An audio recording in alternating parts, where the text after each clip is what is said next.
Mark Carney went down to Washington this week. We were all hoping that he would come back with the deal he promised. Here are 4 things you need to know about Mark Carney's visit with Donald Trump. Spoiler alert, he came home without a deal. The entire pitch by the Liberal Party for Canadians to vote for them was that they would solve this problem. He promised that he was the guy you hired in a crisis, that he knew how to negotiate, that he'd get a win for Canada. And remember, this isn't Conservatives holding him to some unreasonable standard that we made up. This is the standard he set for himself. If there's not a crisis, you wouldn't be seeing me. I am most useful. I am honest. I'm most useful in a crisis. I'm not that good at peacetime. He could have been honest with Canadians and said, listen, I have no idea how to handle Donald Trump any more than the next guy, but I'll give it my best shot. That's not what he did. He looked every Canadian voter in the eye and he made a solemn vow that he would fix this, that he would get a deal by July 21st. And yesterday, President Trump and I agreed to continue to pursue those negotiations, intensify them towards a deal within the coming 30 days. It's now October and still no deal. Remember, during the election campaign, it was all about elbows up, and Mark Carney was going to be the tough guy that could negotiate a win with Donald Trump. You are a transformative president. And now, and I'm running out of time, but this is, in many respects, the most important. The merger of Canada and the United States. That wasn't where I was going. It's a good thing you don't need elbows to come home empty-handed. What could be worse than coming home without a deal? How about promising Donald Trump that you'll send $1 trillion of Canadian investments into the United States? I know it's hard to believe, but watch this clip. We are the largest foreign investor in the United States. $500 billion in the last 5 years alone, probably $8 trillion in the next 5 years if we get the agreement that we expect to get. $1 trillion of our money? Mark Carney is promising to send $1 trillion Canadian dollars into the United States to build factories, sawmills, auto plants there instead of here at home. Now, what's his defense? His defense is that it's going to be private sector money, not better. What that means is that he's going to create the conditions here to send investment dollars there. Mark Carney is either going to provide an incentive to Canadians who invest in the U.S. with either tax breaks or some other reward, or he's going to create the conditions here that actually drives out that investment. So, for example, he's keeping the production cap, the industrial carbon tax, the shipping ban, and all of Trudeau's tax hikes, basically saying to Canadian investors, you can't make a profit here, so put your money to work in the United States. And he actually offered to Donald Trump that his policies would increase the amount of money leaving Canada for the U.S. from $500 billion to $1 trillion. Well, we now know why the U.S. president wanted this prime minister in power so badly. A weak leader whose high taxes and anti-development laws are sending billions of dollars and thousands of jobs out of this country. 86,000 jobs lost.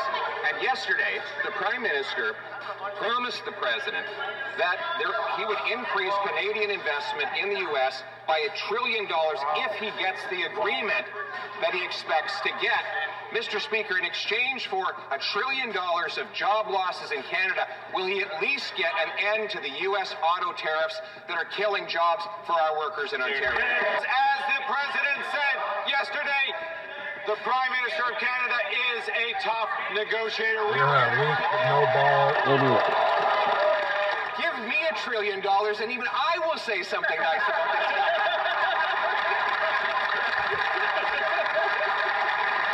I think we're beginning to see how it is that the president has been able to bulldoze over this prime minister. He won't even stand up when he is confronted by the Americans. The third thing you need to know is not only was there not a deal in general, but specifically auto and lumber was left completely off the table. This is devastating news for every single auto worker. The U.S. has specifically said that there will be no deal that allows Canadian cars to be sold in the United States. Can we make a deal with Canada?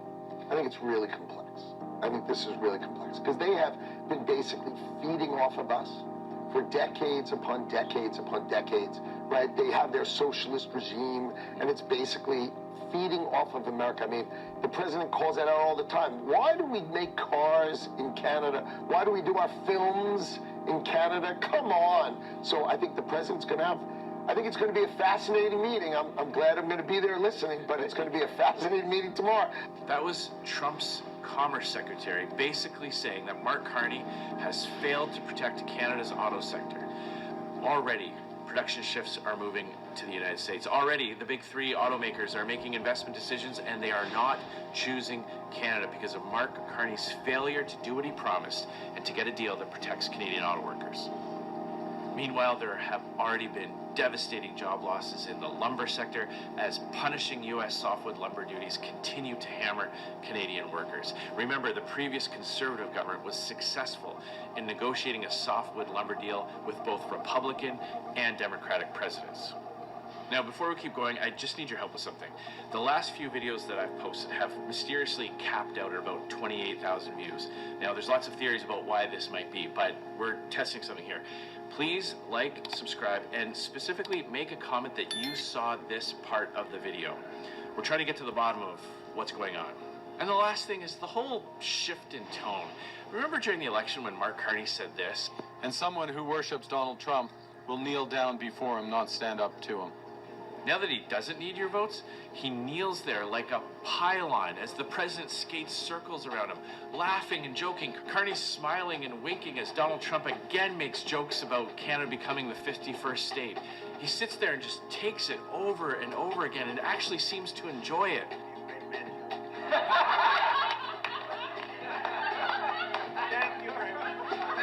Donald Trump is killing Canadian jobs and making jokes about annexation, and Mark Carney just sits there and laughs along with him. You are a transformative president. That's a hell of a compliment. But the ultimate conclusion to this trip is it all makes sense now. It is now abundantly clear why Donald Trump specifically wanted Mark Carney to be Prime Minister. Because Donald Trump gets whatever he wants with Carney in power. Mark Carney is keeping all the Trudeau-era policies that force Canadians to sell our energy at a discount, subsidizing the U.S. He's keeping in all the high-tax regime that makes investors choose the U.S. instead of Canada. And he specifically promised Donald Trump $1 trillion more of investment. No wonder they get along so well together. Mark Carney got what he wanted, Donald Trump endorsed him, and he won the election. And Donald Trump is getting what he wanted, $1 trillion of Canadian investment, putting Americans to work. You know, we started this off with a little bit of a joke about Mark Carney gushing over Donald Trump, but none of this is actually funny. Canadians are losing their jobs. That's so many people sitting around the dinner table not knowing how they're going to make their mortgage payment. It's dreams shattered and businesses going bankrupt. We need a conservative government that's going to fight for Canada, that's going to fight to get those investment dollars flowing to Canada to put Canadians to work. That's right we do. Fucking right we do. Like, subscribe, and we'll see you in the next one, my friends.